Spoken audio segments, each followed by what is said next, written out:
They're not what you think they are. They're smarter. They're faster. They're organized. What is this? It's a goddamn zombie tiger.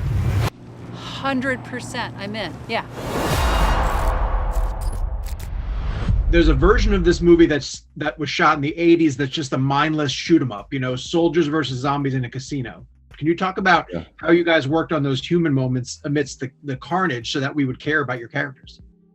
Sure. I mean, that was what drew me to this film, because initially when I heard about the film, I thought it sounded interesting, and but I wasn't, as as a performer, I wasn't interested in the project because I was really looking for roles that would afford me the opportunity to perform and be an actor and do some some dramatic stuff. I wanted to showcase my range as an actor, and a lot of times you just can't do it when you're playing an action hero.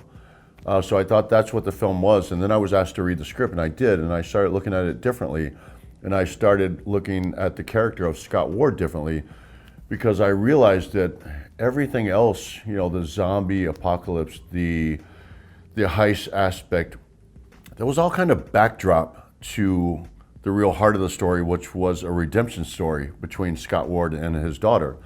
So I looked at it like that, and I focused on that. And I had the conversation with Zack about, diving in deeper to this character and making it even richer, and making him even more emotional and giving him more depth. And Zack said he would allow me the freedom to do that, and he actually welcomed it, which is why he wanted me to play the role. And so I was like, man, sign me up, because that's what I'm after. Like I get to accomplish a lot of things in this film. Like I get to be that badass, but I also get to be like an emotional guy, an unpredictable action hero, which you don't see a lot, because you usually know what you're going to get with an action guy. But if you give him some heart, give him some depth, and think outside the box and think if this guy is a human, and you get people to invest in him emotionally, then people get invested in the film emotionally because they're invested in the story. And that's what you do to make a successful film. Take people on a roller coaster, get them involved. And every once in a while, just make them laugh.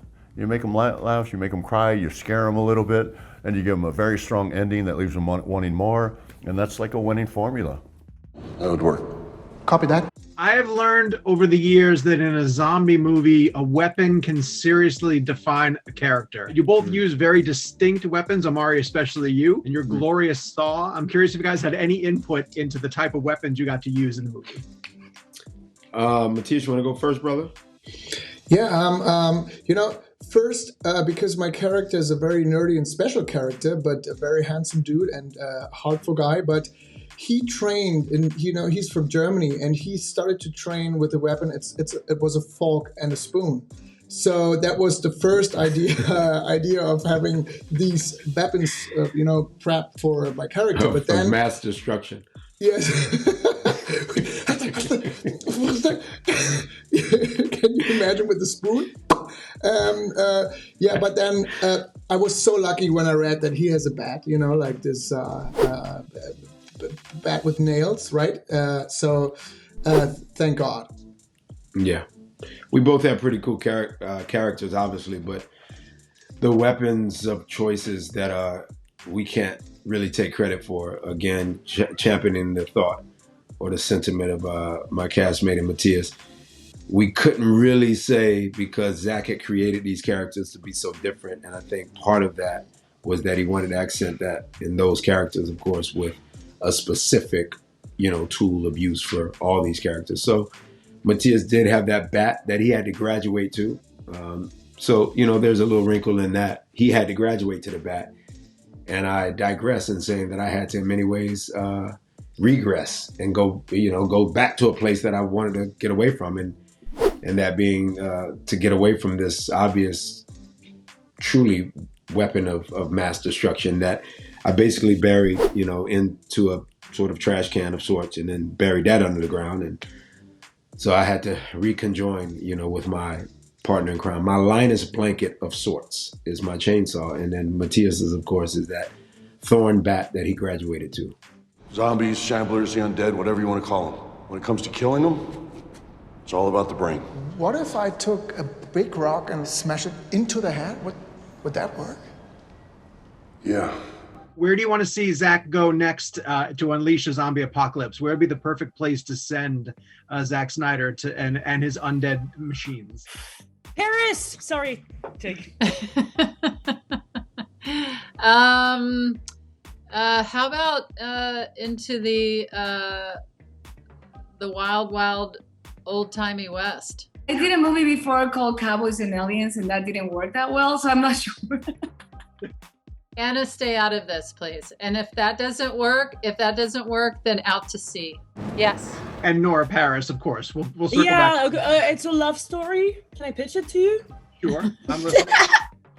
So it's a love story about this French person who feels really lonely, and one day at New Year's Eve, she walks. I don't know what I'm gonna say, but I'm gonna find something. How much of this have you planned? A lonely woman in France walks. She meets a zombie. Okay? Okay. And she falls in love with him, and they fall in love, but it's an impossible love story.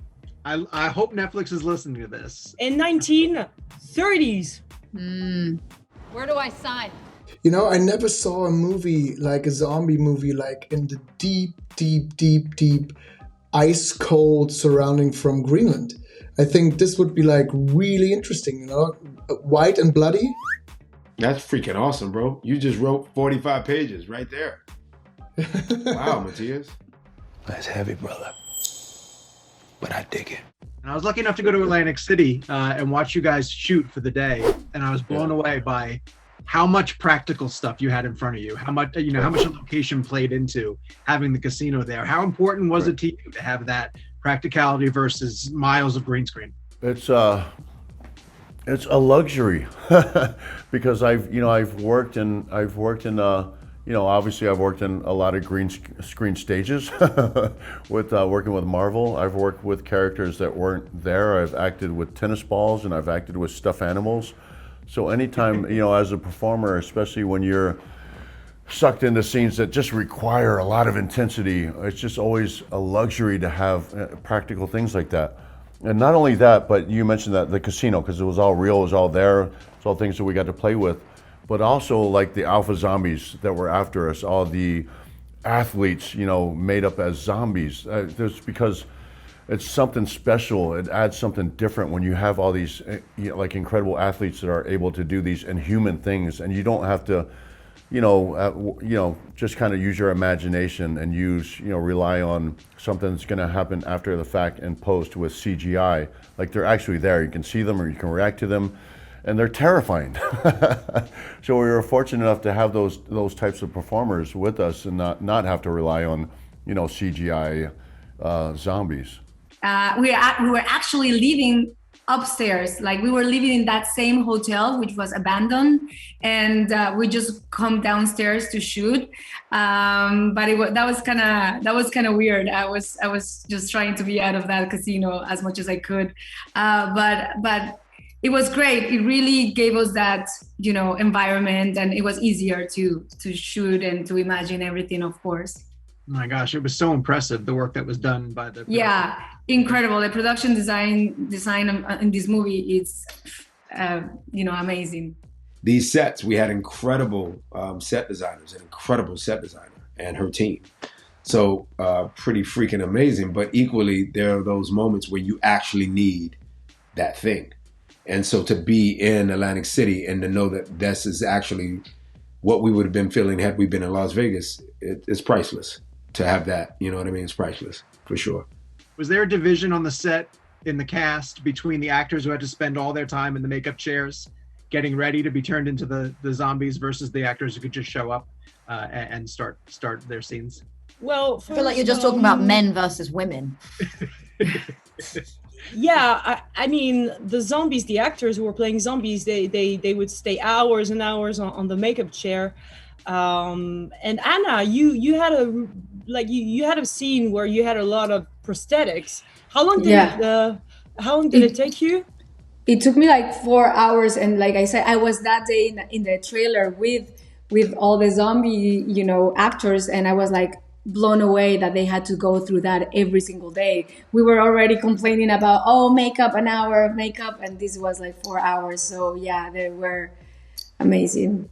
Totally worth it. During the day they were trying to kill us on set, and at night we were having cocktails with them. So, you know, That's crossing the line.